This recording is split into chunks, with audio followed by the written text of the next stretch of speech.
Hello, I'm Lisa Gray, Executive Director with the Simsbury Chamber of Commerce. Thank you for joining me today. I'm here today with Lynne Bossart, who is our featured member of the month for the month of September. And Lynne is an independent college advisor and owner of Muse College Consulting. How are you today, Lynne? I'm good, thank you. Thank you for having me. Thank you for being here with us today. So Lynne, tell us what an independent college advisor does. Well, we work very closely with students and families on all aspects of the college admissions and post-secondary planning process, from building a college list to college and career exploration, essay and application, and financial aid. And we realize that this can be a very stressful time for many families, and so being an objective third party, we can take a lot of the emotions away and alleviate some of the stress by establishing timelines, keeping the student on track, and helping to keep the lines of communication open between the student and the parents. Okay. Well, as you know, I just sent a son off to college, and it was my first time going through the process, and there is a lot involved. I had no idea. So why don't you take us through your process of working with a student and a family? How does it usually go? Well, first I like to sit down with the student and the family and the parents individually and talk about goals and future plans. And as you probably know, a student's goal and a parent's goal are not necessarily going to be the same. And so it's important, since this is the student's future, that the student be driving the bus, basically. Right. And so we talk about interests and goals, like I said. And so the first thing that I do is I have a student do a series of assessments to determine occupational interests and personality traits, skills, values, work values, and then we look at all the results of these assessments, and from there we can determine what is the best post-secondary path for a student to take, whether it be a 4-year college, a 2-year college, a certificate program, and then I'll take a look at the student's academic record, his or her transcript, their test scores, if they have them, their standardized test scores. I look at their resume, their extracurricular activities, and then once we determine how they're positioned for college or for their post-secondary path, then we make a plan. And I will put together a list of 20 to 30 colleges or programs for the student to look at, and we talk about things like what the best fit will be, because that's really the goal, to find the best academic and social and financial fit for the student and their family. And so we talk about location, size, environment, the kinds of majors, of course, that the college offers, and different clubs and activities that the student might want to be in. And so we take all of those things into consideration in building that preliminary list. Then the student needs to do a lot of research and see what the college's mission is, and eliminate the colleges that don't feel like a good fit for them. And then once we get a solid list of about 10 to 15 colleges, then we start narrowing them down. We talk about college admissions options, like early decision, early action admission, that sort of thing. We talk about financial fit, if college affordability is an issue. And so we look at more detailed plans for paying for college and the types of financial and merit aid that a college might offer. And eventually we'll get down to a final list of 8 to 10 colleges that the student's going to apply to. Then we start working on the college essay, which, as you know, is quite a process, and it's really one of the most important components of the college admissions process, because it's really the only place where the student has the opportunity to tell his or her story, to talk about a moment in time that's really important, that can show the qualities and the passions that they have and that they possess that can't be seen anywhere else in the application. And so we spend a lot of time on that because it is so important. Once that's done, then we get I review with a student the different teachers that might and other persons that might write letters of recommendations. We look at all the different college requirements, and we set up a timeline. We build a resume, and we get those college applications filed by the end of November. And that way the student is done and can concentrate on their last year of college, so they don't develop what we call senioritis. High school, I'm sorry, high school. Yeah. And then when they receive their admissions and sometimes rejection letters, we sit down and we go over them and we talk about them, and we decide before May 1st, which is National Signing Day, or National Decision Day, what college they're going to go to and whose offer they're going to accept. Wow, so it sounds like you really provide a lot of guidance through what could be a really crazy process for some families, excuse me, particularly going through it for the first time. So you can take a lot of stress off the family and the student, it sounds like, too. Are there some other advantages to hiring a college advisor as opposed to going it on your own that you can think of? Well, yes. I mean, a college advisor has the background and the education to do college advising. For instance, I have a certificate in college counseling from the University of California, Los Angeles, UCLA, and I spend, and advisors, college advisors on the whole, spend an enormous amount of time staying current with the ever-changing landscape of college admissions, and so I spend several hours every day reading various professional email exchanges. I belong to a number of professional organizations, the National Association for College Admission Counseling, the New England Association for College Admission Counseling, the Higher Education Consultants Association. I go to professional development conferences. I go to many college visits, either on my own or I go with my colleagues on college counselor tours around the country. I have visits with college reps when they come through the area to see students. I often will meet them for coffee and just talk about what's new at their college. I have a social media presence, and I belong to various social media groups that are college admissions related. So I really do spend a lot of time on staying current. So you really know your stuff, it sounds like. That's great. Can a college advisor actually help a family save money on college? Oh, absolutely. It takes a lot of planning if a student is really focused on college affordability, and many, like I said, many families are becoming more and more aware of that. And so there are a lot of things that we can do.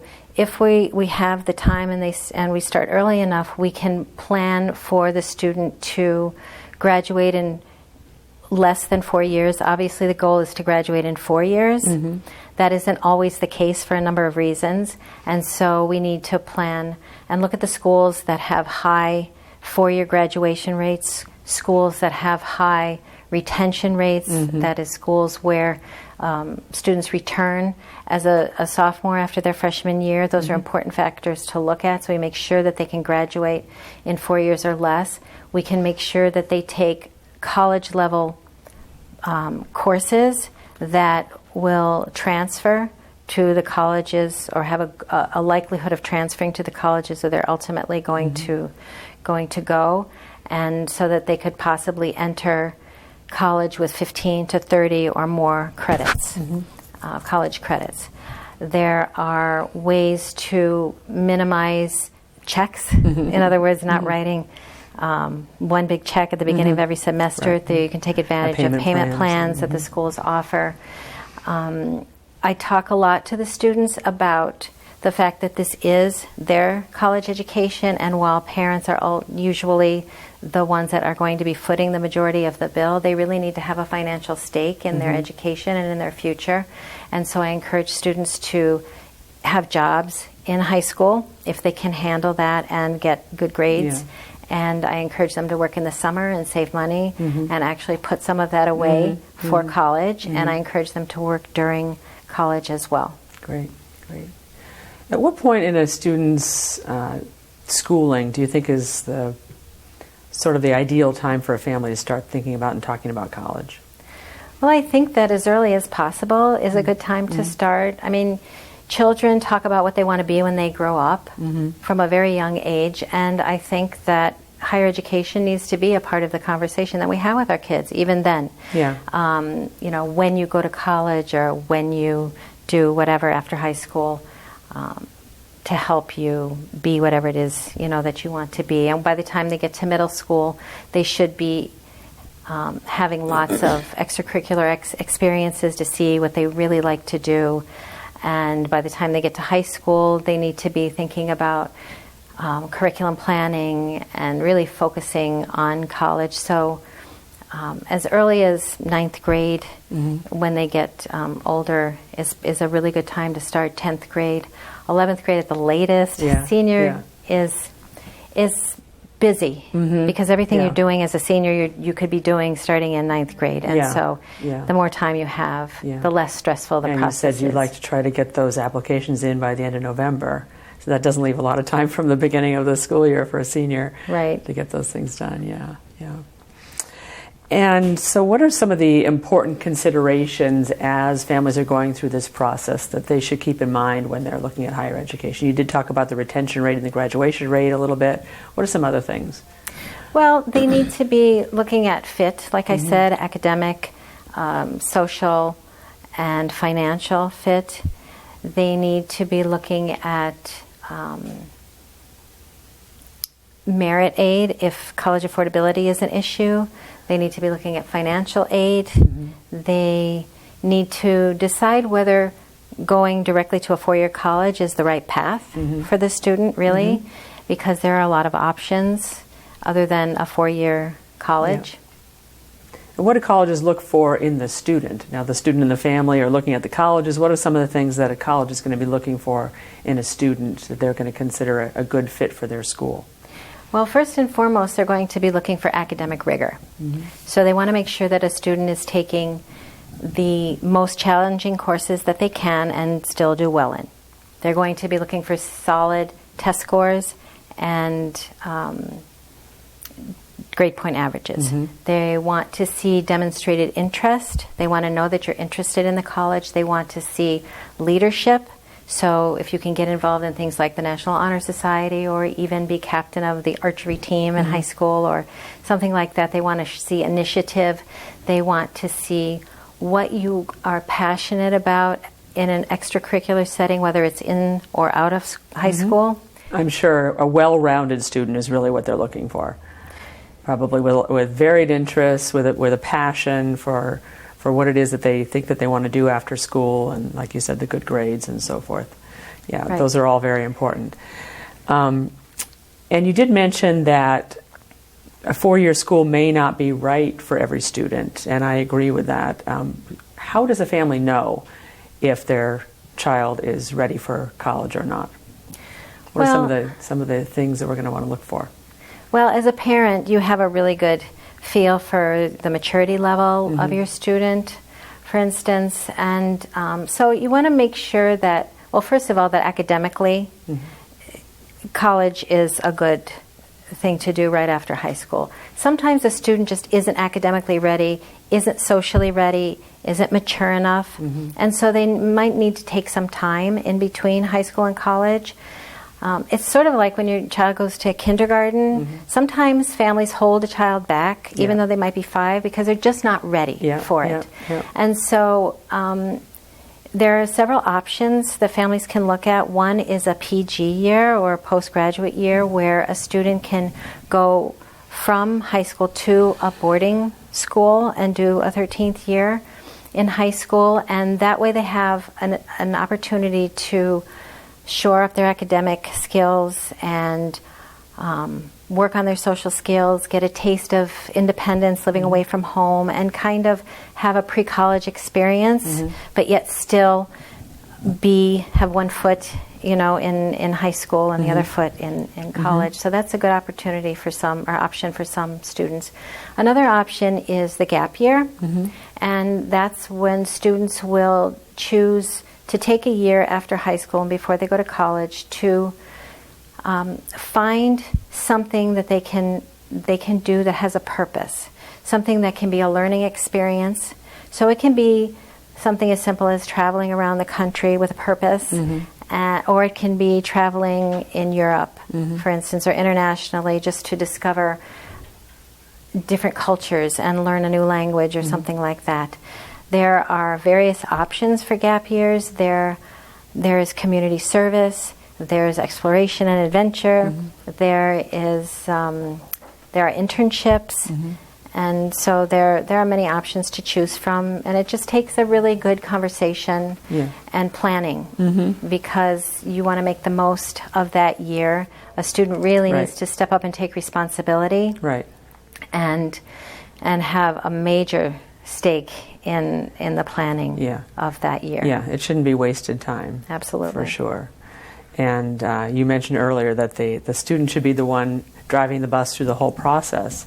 And I think probably especially at the end of the process, if that student is still not ready, I would imagine you would agree that one of the worst things that a parent can do is force the student to go to college when they're really not ready. It's probably not ever a good idea, I would imagine. Absolutely. Like I said, sometimes the goals of the student and the parent aren't going to be the same. And really, if a student goes to college and he or she is not ready, then it could take years for that student to graduate, if they graduate. There's a high likelihood that the student's going to drop out of college, so there'll be money spent for, unfortunately, not the goal, or the parent's goal at the time. Taking a gap year, a PG year, does not mean that the student won't go to college. It just means that they will be better prepared to go to college when the time is right. Yeah. So how do you work with that student who really doesn't know what they want to do after high school? They don't have any clear career goals. They don't know if they want to go to college. They don't know if they want to do a gap year. How can you help that family? Well, I'll talk to the student and the family again to try to determine what the interests are and the goals. And this is where the assessments really become important, because a student may think they don't know what they want to do only because they don't know what's available to them. And so when they find that everybody's interested in something, even though the kids that say they're not interested in anything. And so by doing these assessments and determining their interests and their skills and all of that, there will be occupations and careers that could be of interest to them. And when they discover that, they often are going to say, wow, I didn't even know you could do that, and I would really like to do that, or I think that's really interesting. And more often than not, once that happens, then you can make a plan. Then you can figure out the right path to get there. Yeah, great. Let's talk a little bit about financial aid. That was one area that I found somewhat confusing in my process with my son. How does financial aid work, and why is it important for a family who maybe feels like they already have the college costs covered, they've been saving since their child was born? Why is it important for even that family to apply for financial aid? Well, financial aid really is determining what a family's financial ability to pay for college is, and covering or helping to cover costs that a family can't meet. The U.S. federal government believes that it's the family's responsibility to pay for college up to its ability. And beyond that, they provide different forms of financial aid to meet the family's need. Need is determined by some different things. And so for a minute, let's just talk about the FAFSA, the Free Application for Federal Student Aid, that most families have heard of and sometimes are very afraid of. It's actually a simple process, takes about a half an hour. But what the FAFSA does is determine what the family's expected family contribution is. And so by asking things like the student and parent income and assets, the age of the parents, the number of dependents, the number of children in college, and many different questions go into the formula for determining what a family's expected family contribution, or EFC, is. So once the FAFSA is finished, the government then, or federal student aid, then gives the student a report called the Student Aid Report, or the SAR, and that will show his expected family contribution and the programs that the student could be eligible for. And then the government then takes that number and sends it to the colleges to which the student is applying. The college then takes that number, the expected family contribution, and plugs it into their formula. And they also look at other financial aid applications that they might require, such as the CSS profile, which is for mainly private colleges and universities. And they take all of that information and they come up with a financial aid package. Now, going back to the beginning of this process, you have a college's cost. So the total cost of attendance is really the college's what we call sticker price. Not going to be the price that you're going to pay, probably. Okay. And So we shouldn't let that sticker price scare us away don't initially. have sticker shock. Yeah. And so the college, the cost of admission is going to be the tuition and fees, room and board, personal expenses, transportation, books, and supplies. And so all of that is going to be the cost of attendance, and the estimated family contribution is then going to be deducted from that, and that is what determines the family's need. So the estimated family or expected family contribution is going to be the same no matter what school the student is applying to, but the cost of attendance and therefore the need is going to be different. So even families that believe that they wouldn't qualify for aid may very well qualify for aid based on the college's cost of attendance. So they shouldn't just dismiss filing for financial aid right off the bat. And so what a school does at that point then is they put together a package once they have all the information, and that will include the financial aid, which is need-based. And so it could be grants, federal work study or state work study, depending on the state the student is in, and loans. Loans are also part of federal financial aid and state financial aid. And so they will take all of the gift aid, which is money that doesn't have to be paid back, so that would be scholarships and grants, and they deduct that from their cost of attendance, and that would be the student's net cost. So you have financial need and then you have net cost. And so from the net cost, you can then add or subtract, rather, the loans that a family might take or other, forms of money that they might get, like from outside scholarships or whatever. And that would be the actual cost for the student to pay. Okay. And hopefully, like you said, it's less than that sticker price. Oh, it's going to be less. And it's important to keep in mind that sometimes it might, even though the sticker price might, for say a private college, might be twice that of a public college, because private colleges have so much more money endowed that they can offer a lot more aid to students, and they can discount their fees a lot more than a public college can. So sometimes it can be less expensive for a student to attend a private college than to attend a public college. And the other thing about public college is that sometimes they aren't going to graduate in 4 years because there are various factors that come into play, such as public funding and not having enough courses. And so a student might end up spending longer at a public college, and so it might cost the family more. So there are a lot of different pieces to look at to see what actually you're going to pay for college. Would you agree that no matter what a family's budget, there is an option for higher education for their student out there? Oh, absolutely.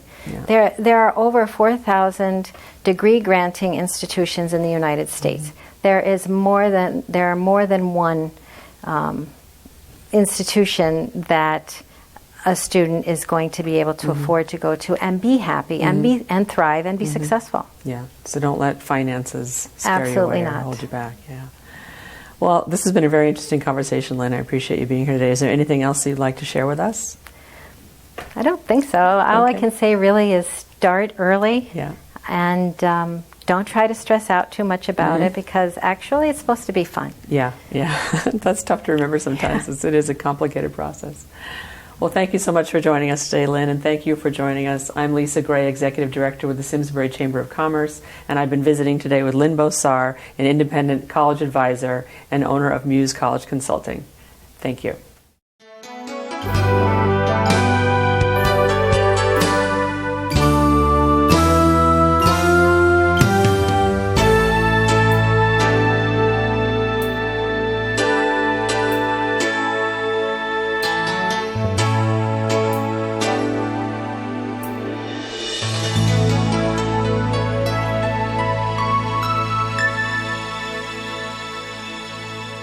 Funding for Simsbury Community Television is provided in part by contributions from viewers like you.